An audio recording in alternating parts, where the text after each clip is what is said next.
호세아 11장 12절에서 12장 6절에 있는 말씀입니다. 호세아 11장 12절에서 12장 6절의 말씀, 오늘 우리에게 주시는 하나님의 말씀, 우리 함께 한 목소리로 받들어 읽겠습니다. 에브라임은 거짓으로, 이스라엘 족속은 속임수로 나를 애워쌌고, 유다는 하나님 곧 신실하시고 거룩하신 자에게 대하여 정함이 없도다. 에브라임은 바람을 먹으며 동풍을 따라가서 종일토록 거짓과 포악을 더하여 아수르와 계약을 맺고 기름을 애굽에 보내도다. 여호와께서 유다와 논쟁하시고 야곱을 그 행실대로 벌하시며 그의 행위대로 그에게 보응하시리라. 야곱은 모태에서 그의 형의 발을 잡았고 또 힘으로는 하나님과 겨루되 천사와 겨루어 이기고 울며 그에게 간구하였으며, 하나님은 베델에서 그를 만나셨고 거기에서 우리에게 말씀하셨나니 여호와는 만군의 하나님이시라. 여호와는 그를 기억하는 이름이니라. 그런즉 너희 하나님께로 돌아와서 인애와 정의를 지키며 항상 너희 하나님을 바랄지니라. 아멘. 이스라엘 백성은 하나님의 사랑을 받고 은혜를 받는 그런 백성이었죠. 하나님의 사랑을 받고 은혜를 받는 자는 하나님을 더 알아야 되고, 그 하나님을 더 가까이 해야 되고, 그 하나님을 하나님의 뜻대로 잘 섬겨야 마땅하지요. 그런데 호세아를 통해서 하나님께서 계속 이스라엘 백성들의 모습을 보며 탄식하시는 내용 가운데 이런 말씀이 자주 등장합니다. 그들은 하나님을 알지 못한다. 하나님을 아는 지식이 없다. 이런 말씀을 여러 번에 걸쳐서 합니다. 하나님의 사랑을 받고 은혜를 받고 하나님의 이끄심 속에 살아가는 이들이 하나님에 대한 지식이 없다는 거예요. 그것은 지적인 지식을 얘기하는 게 물론 아니지요. 하나님 얼마나 나를 사랑하시는지, 하나님의 은혜가 얼마나 큰지, 우리를 향한 하나님의 뜻과 섭리와 계획과 인도하심이 얼마나 큰지, 그 하나님과 함께 살아가는 삶이 얼마나 고귀하고 존귀한 삶인지, 하나님의 마음과 뜻에 합당한 예배를 드리며 살아가는 것이 우리의 삶에 얼마나 큰 축복인지, 정말 하나님을 제대로 알지 못하는, 그래서 하나님을 아는 지식이 없는 게 이스라엘 백성들의 모습이었습니다. 어제 우리가 살펴본 11장 말씀, 앞부분 1절부터 11절의 말씀은 하나님의 사랑을 우리에게 보여준 말씀이었어요. 하나님이 이스라엘 백성을 어떻게 사랑해 주셨느냐, 마치 부모가 그 아이를 돌보고 책임지고 이끌듯이 하나님께서 이스라엘 백성을 그렇게 돌봐주시고 사랑해 주셨다는 말씀을 하잖아요. 그들이 아무 힘이 없을 때 애굽에서 이끌어내 주시고, 그들이 제대로 걷지도 못할 때 그 걸음을 인도해 주시고 가르쳐 주시고, 그들에게 먹을 것을 주시고 그들을 지켜주시고 이끌어 주신 분이 우리 하나님이시라는 겁니다. 그런데 뭐라고 얘기합니까? 그런데 하나님의 백성들은 하나님이 부를 때 하나님께 가까이 가지 않는다는 거예요. 오히려 하나님을 떠나고 하나님을 멀리하던 게 그들의 모습이었다 하는 것을 우리에게 보여준 말씀이었습니다. 여러분, 호세아서가 우리에게, 호세아 선지자를 통해서 하나님 우리에게 들려주시는 그런 말씀은 이런 거지요.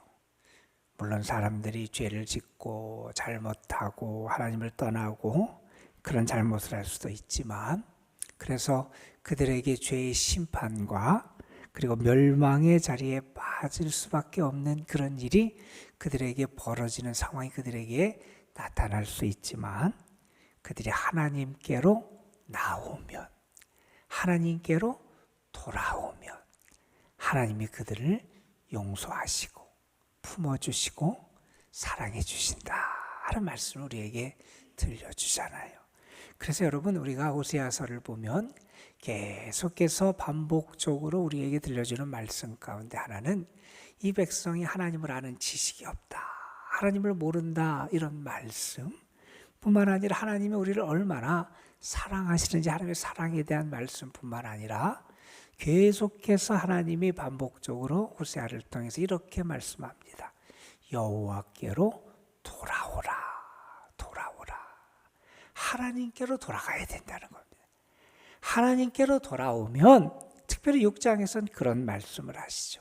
하나님이 너희를 싸매 주시고 고쳐 주실 거라는 겁니다.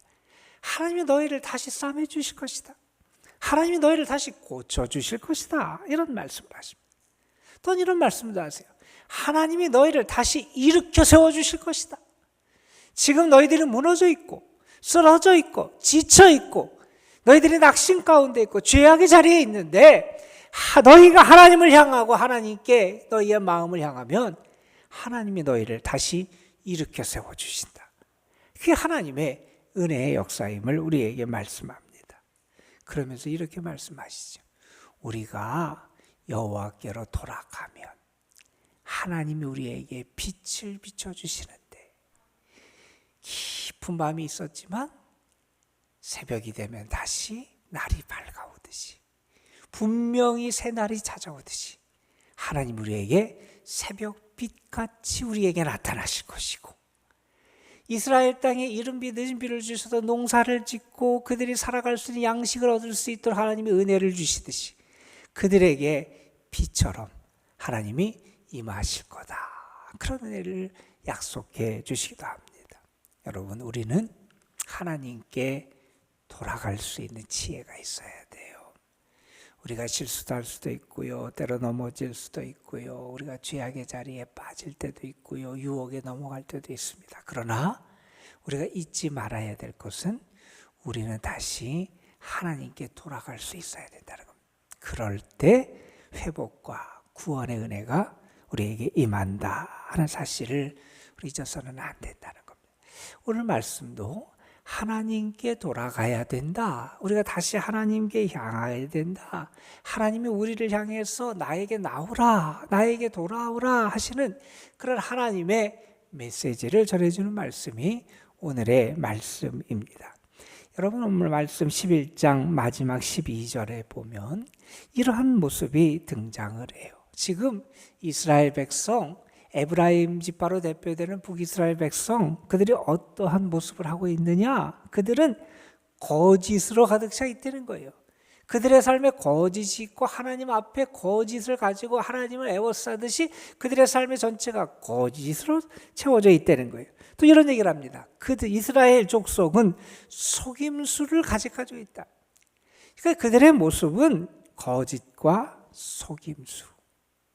여러분, 이것은 하나님의 속성과는 일치되지 않는 거지요. 우리 하나님은 어떤 분이십니까? 진실하신 하나님이시고, 신실하신 하나님이시고, 거룩하신 하나님이시고, 그런데 그 하나님의 백성이 그 하나님을 닮고 그 하나님의 본질, 하나님의 속성과 일치하는 삶의 모습을 간직해야 되는데 뭐라고 얘기하느냐? 그들은 거짓과 속임수로 가득 차 있다는 거예요. 유다 백성도 다르지 않더라는 거예요. 그들은 어떠냐? 신실하시고 거룩하신 다에 대해서 정함이 없다 하는 얘기를 합니다. 여러분, 우리는 하나님의 자녀라 그러잖아요. 자녀가 부모를 닮듯이 우리는 하나님을 닮아갈 수 있어야 돼요.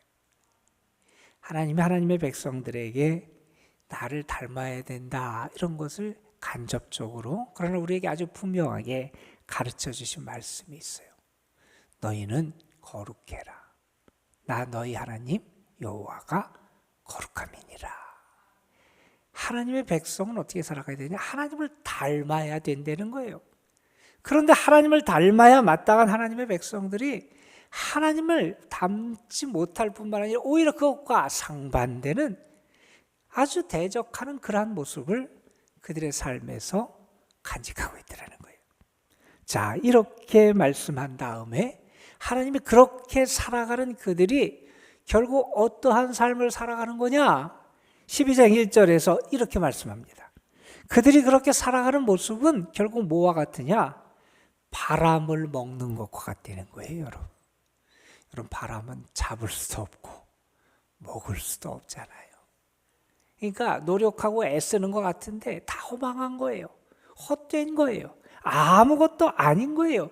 무익한 거예요. 또 이런 표현도 합니다. 동풍을 따라가는 것과 같다. 여러분, 이스라엘에서 동풍, 그 지역에서 동풍은 열바람이에요. 동쪽에서 불어오는 열바람에, 사막 쪽에서 불어오는 열바람이에요. 그러니까 식물이 났다가도 그 열바람이 한번 불어오면 그게 시들고 말라 비틀어지고 사라지게 돼 있다는 거예요. 이스라엘 백성들 자기 나름대로는 지혜 있다고 생각했을지 모르겠어요. 자기 나름대로는 이렇게 살면 현명한 삶이라고 생각할지 모르겠어요. 이렇게 살면 자기가 더 풍족하게 산다고 생각했을지 모르지만 그들이 살아가는 모습, 거짓과 속임수와 위선과 부정함으로 가득한 그 삶은 뭐와 같으냐? 바람을 먹고 살아가는 헛된 것이고, 동풍이 불어와서 동풍을 따라가요. 그러니까 그 동풍을 맞을 수밖에 없는 거예요. 다 그렇게 허망하고 사라지는 그러한 삶을 살아가는 게 그들의 모습이라는 거예요. 그러니 그 삶에 어떤 열매들이 나타나느냐? 여러분 보세요. 종일토록 거짓과 포악을 통해요. 그들의 삶에 죄악의 모습들이, 악한 모습들이 더 강하게 나타납니다. 그리고 어떻게 되느냐? 아수르와 계약을 맺어요. 여러분, 나중에 우리가 알잖아요. 이스라엘, 북이스라엘이 어느 나라에 망했는지. 아수르의 망이에요. 아수르가 자기를 지켜줄 줄 알았어요. 아수르가 자기를 도와줄 줄 알았어요. 그 강한 외세에 의존하면 우리나라가 안전할 줄 알았어요. 그 나라와 화친을 맺고 그 나라의 힘을 의지해서 내 나라가 평안할 것처럼 그렇게 생각하고 그 나라와 계약을 맺어요. 기름을 애굽에 보냈대요. 저 밑에 있는 또 애굽이라는 나라, 그 강대국이 또 우리에게 힘이 되어주고 우리에게 도움을 줄까, 우리를 안전하게 해줄까 생각해서 그 나라에 조공을 갖다 바쳐요. 하나님을 떠나고 하나님의 사랑을 알지 못하고 그 은혜를 기억하지 못하고 살아가니 거짓과 속임수와 위선과 포악과 제약이 가득하게 되고, 하나님을 의지해야 될 사람들이 세상을 바라보고 세상을 의지하고 세상에 소망을 두고 살아가더라는 거예요. 여러분, 우리는 알잖아요. 하나님이 우리의 산성이 되시고요, 하나님이 우리의 구원이 되시고요, 하나님이 우리의 능력이 되시고요, 우리를 지켜 보호하시는 분은 하나님이시잖아요. 하나님을 제대로 알지 못하고 그 사랑을 알지 못하고 하나님께 돌아와야 되는 사람들이 하나님께 돌아오지 않으니 이러한 모습이 나타나더라는 겁니다. 하나님 뭐라고 말씀하십니까? 내가 그들과 논쟁하겠다는 거예요. 내가 그들의 행실대로 그들을 갚아주겠다는 거예요. 여러분, 오늘 말씀에서 12장 2절에 하나님께서 여호와께서 유대와 논쟁하시고 야곱을 그 행실대로 벌하시며 그 행위대로 그에게 보응하신다. 여기에 야곱은 이스라엘 백성 전체를 대표하는 그 야곱을 칭하는 겁니다. 그들을 내가 하나님이 그대로 그들이 행한 대로 보응하실 거라는 거예요. 자, 그런데 이어지는 말씀 3절 이하에 보면 그래도 하나님께서 그들을 위해서 희망의 여지를 열어주세요. 여기에 등장하는 야곱이 나와요. 여기 야곱은 그들의 족장이었던 실제 이삭의 아들 야곱을 말하는 겁니다. 그 야곱이 어떻게 했느냐? 야곱은 모태에서 그의 형의 발 뒤꿈치를 붙잡고 나왔다. 그렇잖아요.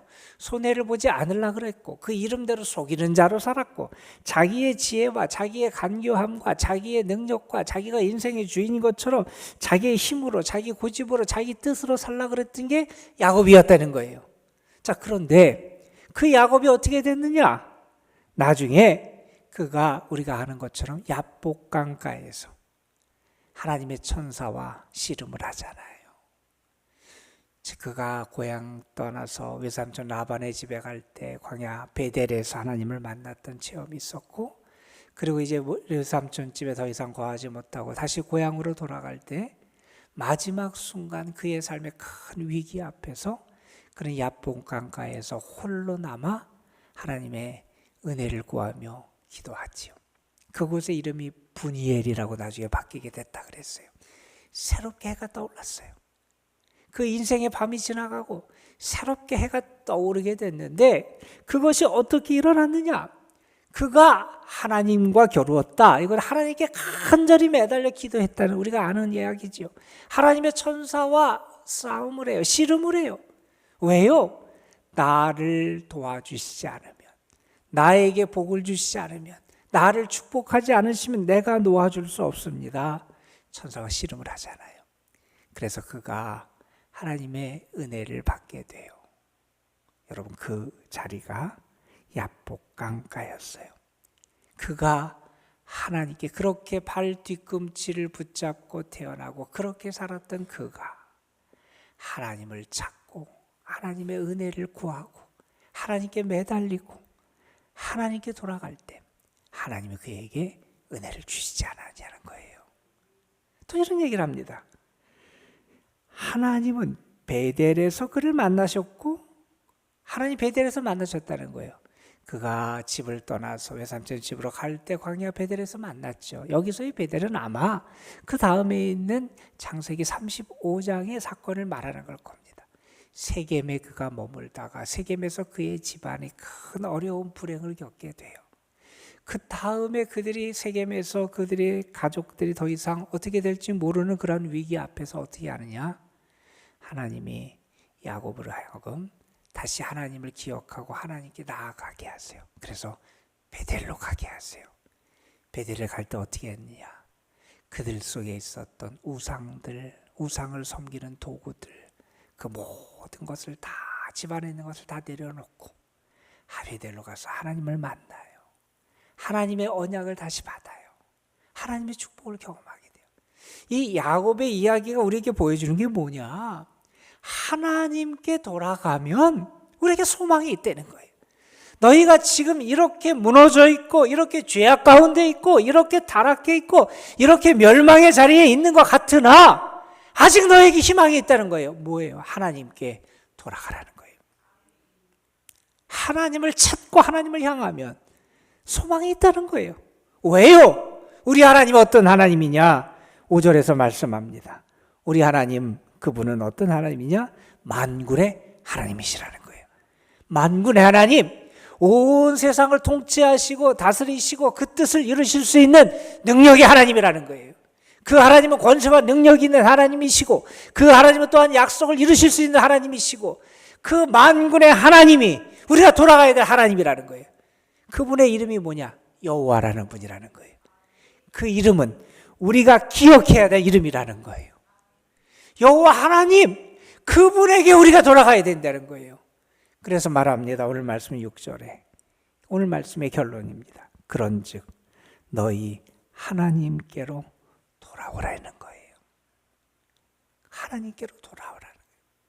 하나님께로 돌아와서 어떻게 살아가야 되느냐?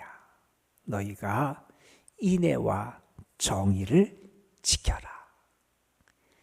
그 앞에 보면 거짓과 속임수, 정함이 없는 것이 너희의 모습이었는데 이제 너희가 어떻게 살아가야 되느냐? 하나님께로 돌아와서 인애, 사랑 했어야 되지요. 그리고 정의, 하나님의 공의를 지키며 살아가고 이렇게 말씀합니다. 항상 너희 하나님을 바랄지니라. 항상 너희 하나님을 바랄지니라. 하나님 오늘 우리에게 주시는 말씀입니다. 여호와께로 돌아와서 항상 하나님을 바라라 하는 겁니다. 우리의 삶이, 우리의 믿음의 길이 영적인 싸움, 전투라 그래요. 죄가 우리를 유혹합니다. 그래서 우리를 더럽히고 우리를 하여금 거룩함을 잃어버리게 만드는 게 죄의 모습입니다. 또한 우리를 어떻게 유혹하냐 하면 우리를 더럽힐 뿐만 아니라 하나님을 떠나게 하고 내가 마치 내 삶의 주인인지 착각하게 만들고, 아니면 세상에 있는 것, 세상의 어떤 것이 나에게 힘이 되고 구원이 될 것처럼 착각하게 만듭니다. 우리가 정신을 차려야 돼요. 어떻게 해야 되느냐? 우리는 하나님께 돌아가야 된다는 겁니다. 그리고 항상 하나님을 바라라. 항상 하나님께 소망을 두라는 거예요. 항상 하나님을 의지하라는 거예요. 그게 영적인 싸움에서 승리하는 길이고, 우리가 회복과 구원의 은혜를 경험하는 길이고, 하나님을 온전히 알고 체험하는 은혜의 길이라는 사실입니다. 여러분의 삶이 그러한 은혜로 채워지는 삶이 되셨으면 좋겠고, 오늘 말씀처럼 여호와께로 돌아와서 항상 너희 하나님을 바라라, 이 말씀이 여러분에게 주신 말씀으로 믿으면서 이 말씀 붙잡고 오늘도 승리하는 여러분 되시기를 주님의 이름으로 축원합니다. 기도하시겠습니다. 아버지 하나님, 호세아 선지자를 통해서 하나님의 백성들이라고 하는 이스라엘 백성들의 실상이 어떠한지 그 실상을 바로 보게 하시고 알게 하시고 그것을 고발하시고 그들이 왜 하나님께 돌아와야 되고 하나님께 돌아와서 어떻게 살아가야 되는지를 가르쳐 주신 말씀을 오늘 우리가 함께 묵상했습니다. 아버지 하나님, 혹시 우리의 삶에 하나님이 가증히 여기시는 것들, 죄악된 모습들, 거룩함을 잃었던 모습들, 하나님 보시기에 세상의 잡동사니 같은 것들로만 가득 채워져 있는 게 우리의 모습이 아닌지 우리를 돌아보게 하여 주시고, 우리의 삶 속에, 우리의 심령 속에 하나님을 담고 하나님의 자녀다운 그러한 모습들, 영성들이 회복될 수 있도록 인도하여 주옵소서. 혹시 우리가 하나님을 점점 더 멀리하고 하나님의 뜻과 말씀에서 점점 더 떠난 그러한 삶의 모습을 하고 있지 않은지 우리 자신을 돌아보게 되길 간절히 소망합니다. 아버지 하나님, 이제 우리가 여호와께로 돌아갈 수 있게 하여 주시옵소서. 하나님을 찾게 하시고 하나님의 은혜를 구하게 하시고 우리의 삶을 돌이켜 여호와의 은혜를 구할 수 있는 저희들 되게 하옵소서. 야곱이 그가 형의 발 뒤꿈치를 붙잡고 태어나고 그렇게 살았지만 그의 삶의 위기 때 하나님을 찾고 하나님께 돌아가고 하나님의 은혜를 구하고 하나님의 언약을 붙잡을 때 하나님은 그에게 은혜의 길을 열어주셨습니다. 우리가 돌아갈 분이 야곱의 하나님이고 그에게 은혜를 주셨던 하나님이고 만군의 여호와가 되시는 하나님이심인 줄 믿습니다. 그 하나님을 찾고 찾을 수 있게 하시고 그 하나님의 은혜를 구하고 구하게 하여 주시고 그 하나님을 항상 바라며 그 하나님에게 소망을 두는 저희들 되게 하옵소서. 오늘 우리가 기도하는 이 자리가 하나님께 돌아가는 자리가 되게 하여 주시고 오늘 기도하는 이 자리가 여호와를 바라보는 자리가 되게 하여 주시옵시고 오늘 기도하는 이 자리가 야곱이 하나님의 약속을 받고 하나님을 만나고 하나님에 의해서 새롭게 빚어지고 하나님의 은총을 받았던 그 축복의 자리가 될 수 있도록 인도하여 주옵소서. 주님에게 우리의 모든 걸 맡깁니다. 오늘도 우리의 삶, 우리의 가정, 우리의 자녀 손들, 우리가 수고하며 애쓰는 모든 일들 주께서 붙잡으시고 주의 능력의 손으로 일으켜 주시기도 하시고 우리의 삶에 은혜의 빛을 비추시고 은혜의 비를 내려주시는 그러한 복도 허락하여 주옵소서. 주님의 교회와 이 교회에 속한 모든 성도들의 삶을 또한 하나님께 올려드립니다. 주님 함께하여 주옵소서. 특별히 연로하신 분들, 또한 병중에 있고 병상에 있고 하나님의 만지심과 치유의 손길이 필요한 영혼들, 연약한 심령들, 아픔과 상처와 여러 가지 힘겨운 가운데 하늘의 은혜를 구하며 눈물로 기도하는 영혼들 하나님 찾아가 주시고 만나 주시고 붙잡아 주시고 안아 주시고 저들에게 주의 힘을 더하여 주옵소서. 이 시간 기도하는 가운데 우리의 영이 맑아지게 하여 주시고 기도하는 가운데 우리의 마음에 은혜의 빛이 비춰질 수 있도록 성령께서 도우시고 역사해 주실 줄 믿사옵고 우리 구주 예수 그리스도의 이름으로 기도드리옵나이다. 아멘.